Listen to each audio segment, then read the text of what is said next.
Kama Harmonize alilipa, kwa nini Ibra asilipe? Sikasaidiwa. Wanajaribu kuwashindanisha Mbosso na Mario in terms of kufanya vizuri kwa mwaka 2025. Mimi naamini Diamond na Alikiba kwenye game ni Mbosso na Mario. Siachokonoe hata Mario kidogo, Mbosso ajibu. Mambo vipi mtazamaji wa Bongo Plus TV? Karibu sana kwenye exclusive interview. Mimi naitwa Victor Madaha, behind the camera yuko Rizky bwana, kama kawaida bana. Leo nimemcheki ndugu yangu El Mando, mkubwa wa hizi kazi. Kaka inakuaje? Sawa my brother. Kama lakini Victor. Maka unawaka sana kaka. Hamna bana. Mimi tena wewe ndugu yangu. Na mimi nawakaje ndugu yangu. Hivi Mando, pia ukiacha kwamba utangazaji unataka pia uwe umefocus, upate ethics zake na nini, na kwenye dressing code pia lazima uzingatie pia. Ni muhimu mzee, ni muhimu, sio hapa sio kwamba tukuzingatia dress code. Hakuna cha dressing code, ni kwamba kutafuta tu kuwa smart.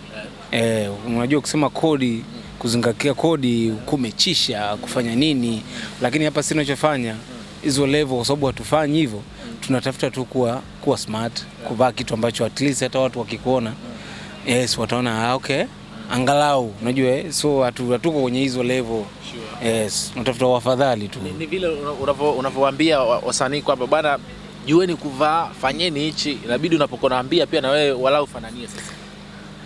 Somehow mnatakiwa kufanania, kwa sababu unapomwambia mtu kitu sio lazima actually, unanielewa? Sio lazima uwe, ndio maana unakuta hata darasani mwalimu anaweza akawa anamfundisha mtu anakuwa profesa, lakini yeye anabaki kuwa mwalimu. Mtu anakuwa engineer, anatengeneza ndege, lakini yeye ana uwezo wa kupandisha nini? Ndege. Umeshaelewa uzuri? Yes, hivyo ni sio lazima, lakini ukitaka kuwa lazima kufanania, at least hata wakikuona unaona okay. Umeshaelewa? So far 2025 tunaelekea kuimaliza sasa hivi. Mambo mengi sana ambayo yametokea. Kabla sijazungumza kile ambacho kipo sasa hivi, kwa maana kinachoendelea kati ya wananchi na wasanii, tukiache kwanza. So far mpaka hapa tulipofikia, ni wasanii gani ambao ukitaja watano bora kwa mwaka huu uka mention na nafasi zao kwako wewe utakuwa umefanya vizuri katika muziki wa Tanzania? Ambao wamefanya vizuri? Watano. Wasanii watano. Mimi kwanza, msanii wa kwanza nikiacha unafiki na uzandiki, mimi nitaanza na Mario. Yes, hata ukiangalia kwenye terms of numbers, ukienda even Spotify, alafu pia kafanya ngoma ambazo ni consistency mwaka mzima, hajabebwa na attention yoyote, hajabebwa na tukio lolote, bali muziki unazungumza. Na pia ndio msanii pekee Tanzania ambao kwa mwaka 2025 ngoma yake ina streams nyingi Spotify, Nairobi milioni 6. So mimi kiukweli, na ngoma alizotoa kina Tete, Dunia, sui mwaka mzima, mimi wa kwanza kabisa ni Mario. Yaani Mario lazima nimweke top. Haina unafiki hiyo brother. Msanii namba 2 ambayo ni fans surprise ni Juma Jux. Jux ka improve kwa asilimia. Yaani Jux kwa mwaka huu ni kama kafanya rebranding. Unaelewa? Yaani kama amekuja kuipiga msasa brand yake ya Juma Jux. Unaelewa? Nao tunamzungumza ndani ya mwaka ka change, kafanya revolution kwenye muziki wake. Nao ni international artist. Sasa hivi tunamhesabu kama wasanii wa kimataifa. Na ni mwaka 2025. Ukiangalia numbers zilizotengeneza kwenye katoa EP, lakini pia alitupa surprise mimi kuanzia mwezi wa pili. Mwezi wa kwanza wa pili alikuwa na monthly listen na Spotify kama 200,000 mpaka 300,000. Lakini baada ya ile harusi yake na nini akapanda mpaka 900,000. Unaelewa? Kama msanii wa pili baada ya Diamond, unaelewa? So mimi msanii wa pili kiukweli namweka Juma Jux. Msanii wa tatu nitamweka Mbosso. Uongo mbaya, hakuna mtu anaweza kabisha hicho. Mbosso kafanya kazi kubwa kiukweli. EP yake ya Room number 3 ina miezi 5 sasa hivi, wote tunajua. Ametoa hit ya Bongo Flava ambao tuna miaka karibia 3 tujue kupata hit pure Bongo Flava. Watu wanielewe vizuri. Pure Bongo Flava. Achana na Komasa ambayo ina mixing ya mapiano na nini. Nazungumzia pure Bongo Flava ambayo ya mwisho ilikuwa Nakupenda J Melody. Kwangu mimi ile ndio ilikuwa hit ya Bongo Flava ya mwisho before ya Power. Ile Alikiba ilikuwa ni nyimbo gani ile? Utu. Ile si Utu before. Hiyo na hisi Utu ni baada ya Nakupenda nafikiri. Au ni muda ule? 2023 nadhani. Imetoka mwanzo kati. Utu 2023. 2023. Nakupenda nadhani mwaka ule. Basi hizo Utu, Mahaba, zile za Alikiba zote mbili na ile ya J Melody, zile kwangu mimi ndio ilikuwa Bongo Flava za mwisho kuwa hit song. Utu, Mahaba, Nakupenda J Melody. Ilikuwa ni Bongo Flava pure hit song za mwisho before ya Mbosso kuja na Power. Labda na kina Salome tusiongezee kidogo. Salome ya nani Diamond okay. Zuena. Zuena. Yes, na Zuena kidogo, yes. Lakini Zuena ukitaja haijapiki kama Power mzee. Yaani lazima tuzungumze uhalisia. Haijaye kupiki, hata yale yatapita. Haijapiki kufika level ya Power. Power imefika. Yes, in terms of hit song. Ushaelewa? Power mpaka mashuleni walimu wako wanatumia wimbo wa kufundishia darasani madaktari wako wanatumia Power kuelimisha watu.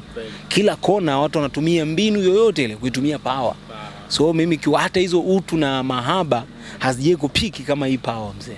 Mshaelewa? Labda ngoma ambayo ilikuwa kubwa zaidi inaweza kulingana na hii Power ilikuwa Nakupenda ya Jay. Ile at least ile ulikuwa unaweza kaizungumzia. Ile ilikuwa ngoma kubwa imesikizwa sana Uarabuni. J Melody kafanya show nyingi sana. Yeah, so kwangu mimi Mbosso namweka namba 3. Namba 4 Diamond. No doubt. Diamond hajatoa hiti kubwa sana mwaka 2025 na inawezekana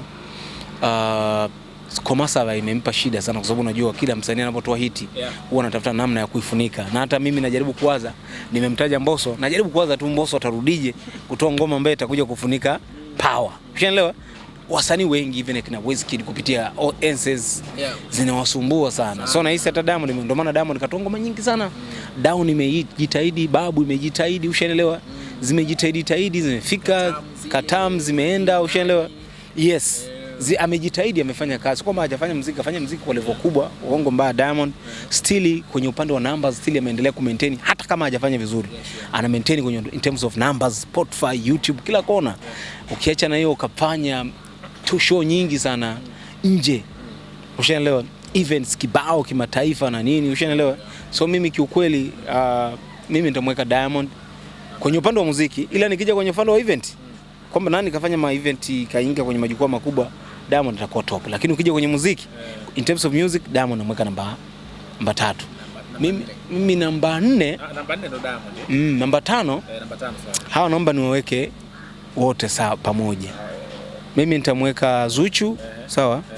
Nitamweka Zuchu, nitamweka Bichams, mshaelewa vizuri? Nitamweka J Melody, though J Melody mwishoni hapa baada ya collab na Diamond anahisi alipoa kidogo, yeye kaona ngoja niachane na vitu vya mitandaoni na nini, unaelewa vizuri? Nitamweka huyo na nani mwingine ambao kafanya vizuri. Na nani? Hujamtaja Harmonize nani? Yeah, Harmonize au niweke wote hapa. Harmonize nitamweka pale. Hiyo namba 5. Zuchu nitamweka pale. J Melody nitamweka pale. Abichams nitamweka pale. Rayvanny nitamweka hapa. Na Harmonize wote naweka namba 5. Kwa namba 5 litaja wasanii wengi sana. Wamefanya muziki ambao ni standard, ambao haujatisha sana. Rayvanny kwa mfano kabebwa na ngoma ya Mama Tetema ambao of course imevunja rekodi kwenye terms of numbers, lakini ni ngoma ambayo hatuwezi kusema kama ni brand new. Ni remix, sio brand new. Ushaelewa? Remix. Though Harmonize pia kafanya vizuri, ingawa sio standard ya Harmonize ambayo tunaifahamu. Kafanya vizuri ila sio standard yake. Ukija kwa Bichams, kwa nini nimemweka pale? Ngoma yake ya Me Too imefika BET, imefanya vizuri, ndio maana nimemweka Harmonize pale. Zuchu album yake Peace and Money na baadhi ya collabo Amanda na ngoma nyingine zimefanya vizuri. Na nani mwingine nimemtaja? J Melody of course album yake Addiction, ushaelewa? Inoma sana, imefanya vizuri, ushaelewa vizuri? Nitaweka pale. Kwa hiyo kikweli namba 5 naweza nikaweka wasanii wengi. Mimi hapo ndo nakutajia wasanii ambao at least 2025. Unajua ukimzungumzia Harmonize wa 2023 kushuka nyuma hapa, tunamzungumzia Harmonize mwingine sana. Yaani ni msanii ambaye akiachia album hata kama azifanye vizuri, lakini in terms of kuzungumziwa katika muziki wake ilikuwa ni katika level nyingine kabisa yani. Diamond the same. Diamond labda kwenye kuzungumzia kidogo za case story mbili tu. Wanasema kwamba Harmonize mwaka huu ni kama ameshuka. Watu wakisema vile ni kweli? Kwenye upande wa kimuziki in terms of muziki. Siwezi kusema Harmonize ameshuka kwa sababu ana ngoma ambazo zimefanya vizuri, ila Harmonize hajafanya muziki kwa ile level ambayo alikuwa anaifanya. Unajua alikuwa na uwezo wa kutoa ngoma nyingi sana kwa mwaka na alikuwa anabebwa sana na album. zilikuwa zinambeba, lakini mwaka huu hajatoa album. Naamini ndio maana watu wanasema ameshuka. Lakini pia ukija kwenye upande wa shows, Harmonize hajafanya show nyingi kabisa, ma event mengi hajashiriki 2025, ndio maana watu wanaweza wakasema pia ameshuka. Ushanielewa vizuri? So vitu vingi ambavyo, lakini mimi naona standard ya Harmonize kufanya muziki iko pale pale. Ngoma kama Furaha, ushanielewa? Ngoma kama Me Too, ushanielewa? Away kafanya na Mario, kafanya ngoma na Rayvanny ile inaitwaje, Sensema ile. Yeah, so maintain, of course maintain kwenye upande wa muziki. Ile ukija kwenye upande wa story kuzungumziwa, Harmonize ni mtu ambaye analijua game. Ushanielewa vizuri? Ameshalijua game, anajua kabisa. Unajua msanii ili aendelee kuonekana anafanya vizuri, pia lazima uendelee kuzungumziwa. Umeshaelewa? Kama unafanya muziki hauzungumziwi, kwa mfano leo nimewataja Mario, nakupa tu mfano. Nimemtaja Mario sana, amefanya vizuri. Mbosso, Juma Jux, hao watatu tu. Naomba nikuulize wewe swali. Ukija kwenye kutengeneza stories zinazo trend, nani anaweza kumkuta Harmonize? Hapana. Hapana Lakini nani kafanya muziki vizuri? Hao wengine. Lakini Harmonize hajafanya muziki vizuri, lakini ana uwezo kutengeneza story akawafunika wote wale. Sasa hiyo ndio ukubwa wa msanii. Na mimi nasemaga siku zote, msanii hapimwi kwa kuingia studio tu kutoa ngoma. Msanii anapimwa kwa kutengeneza story nje ya muziki. Ndio kitu ambacho Harmonize ameweza kumaintain. Na ameweza kukaa. Ndio vitu ambavyo Diamond alikuwa anavifanya zamani. Mshanielewa vizuri? Ana uwezo wa kutengeneza story nje ya muziki. Yaani hata asipotoa ngoma, mna uwezo wa kumzungumzia mwaka mzima. Yeye tu anatengeneza story yake, anazungumziwa. Anatengeneza story, anazungumziwa. Anaendelea kukaa kwenye market hata kama asipofanya mzuri. Kwa kitu kimoja ambacho Harmonize tunamtaja hajafanya vibaya sana, ameweza kumaintain kwenye create story. Lakini hapo kwa create story, juzi alizungumza kwamba bwana, mimi katika mafanikio yangu asihusishwe Diamond kwenye ile story ya Majizo ile. Akazungumza maneno mengi sana ile story ambazo nakwambia sasa. Baadaye watu wanasema kuna watu bado kutoka ibuka wasemaji, bwana Harmonize amefungiwa nje, sijui na Rolini utolea maoni, akasema mnapata faida gani katika ile hicho kitu Harmonize anachokifanya? Kwa mfano ile kuzungumza kwamba Diamond asihusishwe. Is it fair kwa mtu kama yuko sahihi? Unajua yuko sahihi kwa upande wake. Umeshaelewa? Mwisho wa siku mimi nilisema hivi, Harmonize na Diamond, sisi tunaona vitu vichache sana nje. Mimi naamini kuna vitu vingi sana ambao wao hawatuonyeshi, ambao wamefanyiana. Umeshaelewa? Kwa namna Diamond alivyomtoa Harmonize from zero to hero, Harmonize hawezi kukataa, yani hawezi kumkataa Diamond vile maisha. Maana yake kuna vitu behind, na aliorodhesha baadhi. Yeye anaamini Diamond kasababisha mpaka lebo yake imekufa ya Konde Gang, kwa sababu amemshawishi Angela kumtoa, amemshawishi Ibra kumtoa. Na of course Ibra kaeleza Angela, tumeona Zuchu kamchukua, sio anampa gari, sio nini, hajui imeisha hapa. So Harmonize anachozungumza na yuko sahihi, kwa sababu anaamini, na yeye anasema Diamond anapenda kuona maanguko lake. Umeelewa? Diamond anapenda kuona anguko lake. Na ukiangalia mifano ambayo anaitoa, why Diamond amefanya hivyo? Is it fair? Wewe niulize, ni sawa? Kama kweli kafanya. Swali, kama ni kweli sio fair. Sasa mimi na tuna uhakika. Ndio maana nikasema sina uhakika, lakini 50-50. Ibra alienda kwenye interview akazungumza. Sio, unaelewa? Angela salitoa Wasafi. Angela saliaidiwa gari na Zuchu. Si ndio? Alipewa gari na akaiziwa collab. Why? Kwa nini unasema huna uhakika? Why vile vitu vyote vinafanyika? Sio, umeelewa? Why Angela kaondoka Konde Gang, then tunaona Zuchu anampa Angela gari. Why? Wakasema watampeleka hospitalini. Msanii mwenzake. Mapenzi. Ushaelewa vizuri. Sasa yeye Harmonize anachukulia kama msanii mwenzake. Anaona yeye ndio amesababisha Angela aondoke. Haya, ukija kwa Ibra katangaza anaondoka. Ndio umeanza kuposiana na Diamond. Akaenda kwenye interview akaeleza Diamond kamsaidia kuondokana na mkataba na siri zilizopo. Diamond alimpa wana sheria Ibra ili aruke viunzi vya kutokulipa hela, which is not fair bro. Yaani mtu Ibra kama Harmonize alilipa, kwa nini Ibra asilipe? Sikasaidiwa. Uwekezaji Harmonize alikuwa anafanya free. Why aondoke bila kulipa? Hata kama angelipa 30,000 ni haki yake ya Harmonize. Sasa unapotengeneza mazingira yeye asipewe haki yake, tayari anakuwa kama adui. Sasa why aendelee kuentertain? Ndio kitu ambacho anamaanisha Harmonize. Why niendelee kuentertain vitu ambavyo naona unanifanyia alafu mimi sipendi? Mbona mimi sikufanyii? Ndio kitu ambacho anamaanisha Harmonize kwa Diamond. Ndio maana akasema sitaki niwe natajwa kwake, kwa sababu mimi ninachofanya yeye yeye anafanya vitu kuniangusha, kuniona naanguka, then nyinyi mnaendelea kumsifia mtu ambaye mimi ananiteketeza. Kwa hiyo mimi najaribu kueleza jamii uhalisia. Diamond ananifanyia 1 2 3 4. Kama ananifanyia 1 2 3 4, then wakati naondoka WCB nikamlipa hela, kwa nini niendelee kutajwa tu? Yeye anaamini, ndio maana nikasema kwa upande wake yuko sahihi. Yeye anaamini msaada ambao Diamond alimpa, aliulipa. Ukiondoa makato ambayo alikuwa anakatwa wakati anafanya kazi WCB, zile 60%, then wakati anaondoka tena kalipishwa milioni 600. Kwa naamini ule msaada wote ambao Diamond aliwekeza kwake ameshamlipa. Yani msaada Diamond aliununua, yani Harmonize aliununua msaada. So manake haukuwa msaada tena, bali ikawa biashara. Kwa kama ni biashara utamsifia. Yani wewe uende dukani ununue jezi, si ndio? Wewe kampa mwenye duka hela. Wewe unatakiwa msifia mwenye duka, hongera sana ameleta jezi. Au ni win-win situation. Win-win situation ndio anachomaanisha Harmonize. Kama nilimlipa hela na nilikuwa namlipa hela wakati niko Wasafi, then why mnamsifia kwamba kanitoa na wakati hii ni biashara? Kapata hela na mimi, yeye kafaidika na mimi nifaidika. So far unaunga mkono kwamba aendelee kushikilia anachokiamini Harmonize? Au kwa sababu kwa reason zake namuunga mkono. Okay. Kama mtu hataki kutajwa, why unamtaja? Na yeye kaeleza, ndio maana nakwambia hivi. Kwa vitu ambavyo vinaendelea, kuna vitu vingi viko behind. Though Diamond hata kama ushaelewa, ndio maana nikupa mfano jezi kama ulinunua duka fulani, hata kama uende wapi utakumbuka tu hii jezi nilinunuaga Sinza sehemu fulani. Uongo? Hata kama ulitoa hela, ila uweze kusahau lile duka. Ndio nakuja kwa Harmonize. Diamond hata afanye nini kwenye maisha yake, Diamond ameshagongelea muhuri. Ndi hata afanye nini, Diamond hawezi kuachwa kutajwa kwenye jina lake. Basi kama anataka kufunga, atafunga watu wangapi? Atawashtaki watu wangapi? Kwa sababu ndio walisia. Umeshaelewa? Lakini kwa upande mwingine tuache kuentertain. Kama Harmonize anaeleza zile sababu zake, tusi-entertain. Yaani tuangalie kama mshikaji mwenyewe anaumia. So mimi siwezi kusaidia msanii, nafanya biashara. Namsaidia msanii na mimi nije nipate hela kupitia hii lebo inufaishe. Lakini kuna mtu anataka mimi nisipate hela kupitia lebo yangu. Yeye anaamini Diamond kamchukua Ibra, amini sio kutoka mchukua kamtoa kwenye lebo. Yes. Yake. Angela kamtoa kwenye biashara yake. Yes. Ina maana Harmonize hajanufaika chochote na hela alizowekeza kwa hao watu. Na anaamini mtu aliyosababisha Yes asinufaike nani?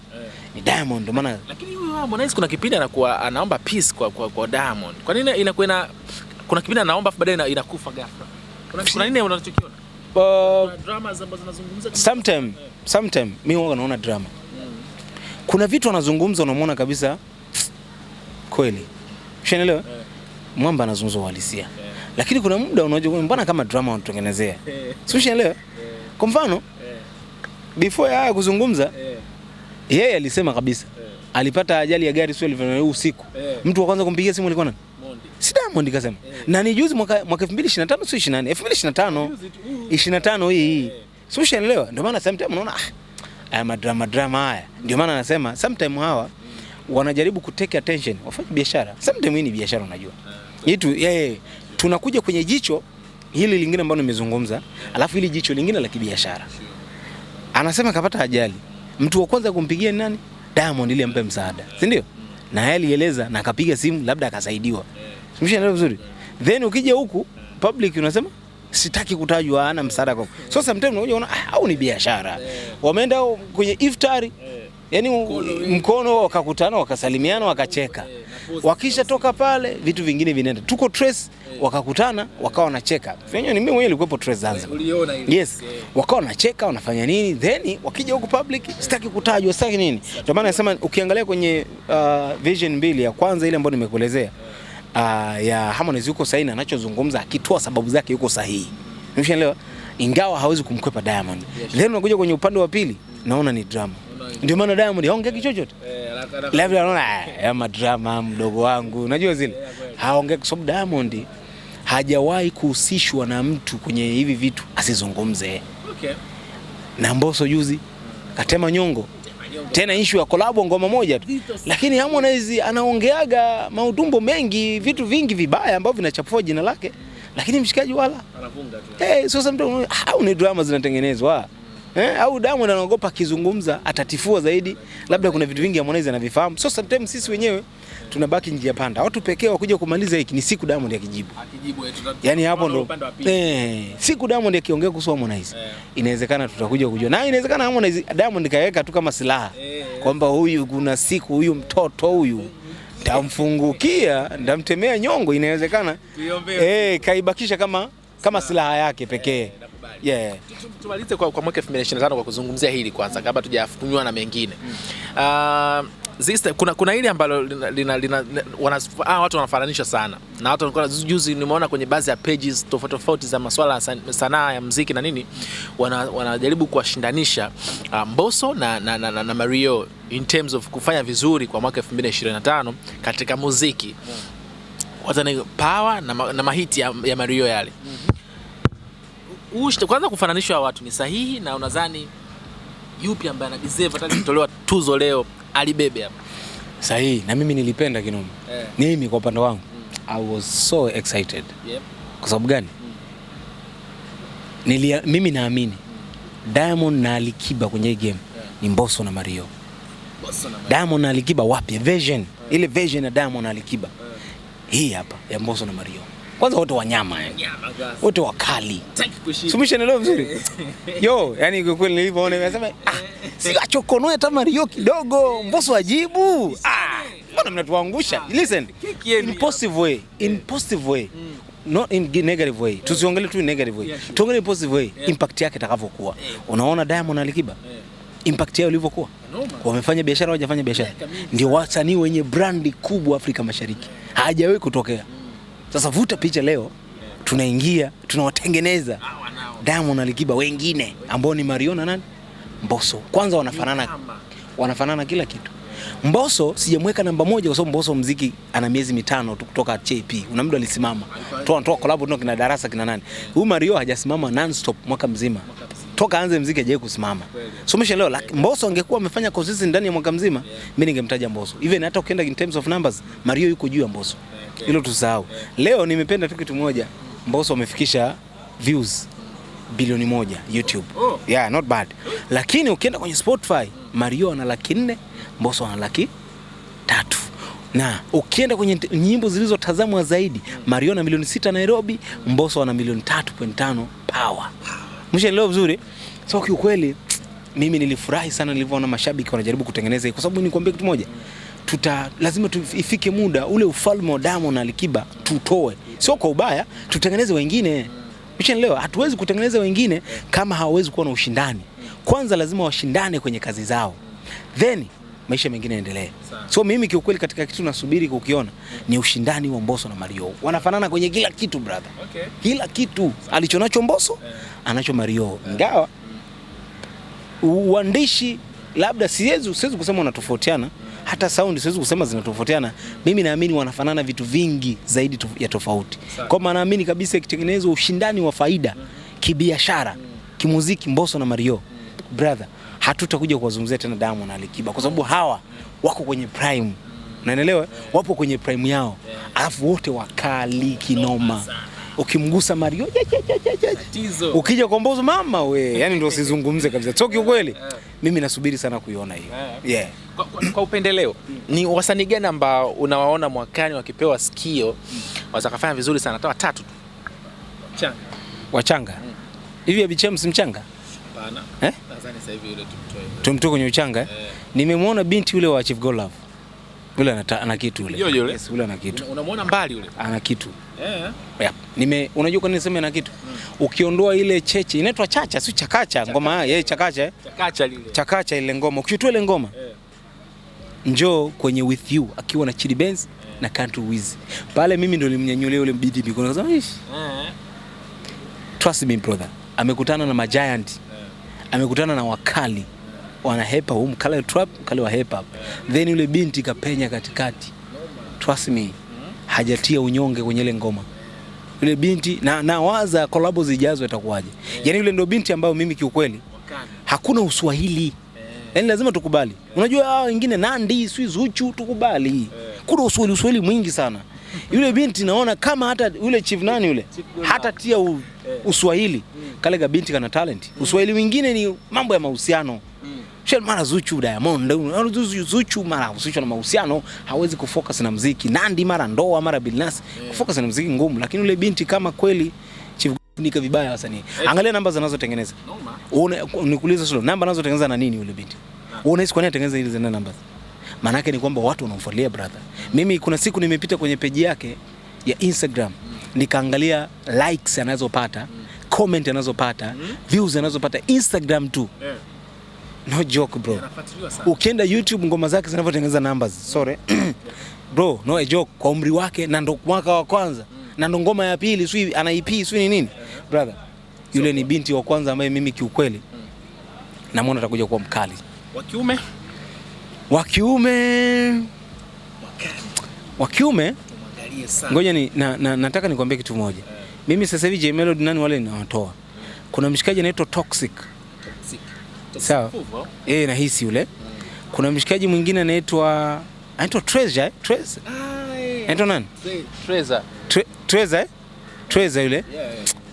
Nasikia sio anatafuta na WSB suka saini I don't know. Yule mshikaji. Then mshikaji mwingine Aslam. Anaitwa Aslam Yes. Trust me my brother. Ani tuache unafiki kama wengine watu watanisaidia. Somebody Kondela pia nimeona yule vipi yule? Yule. Yupi? Kondela nimeona kwenye chat za Audio Mark ameshika namba 6. 2025 Okay, sawa. Mimi nimekutajia tu wao. Watu wengine watanisaidia wengine. So wale wengine ambao sijasema hawafai. Ni wakali pia lakini nikutajia. Yes, Treasure ule ni mkali, brother. Aslam ni mkali, brother. Pipi Jojo ni mkali, brother. Nimetaja nani mwingine? Zani ndio wao. Nimetaja hao. Mimi kiukweli na Toxic. Mimi kiukweli kuna dogo moja nimemsahau bwana. Chali moja nimemsahau. Anyway, kuna jamaa mmoja kama sio wawili nimewasahau majina yao.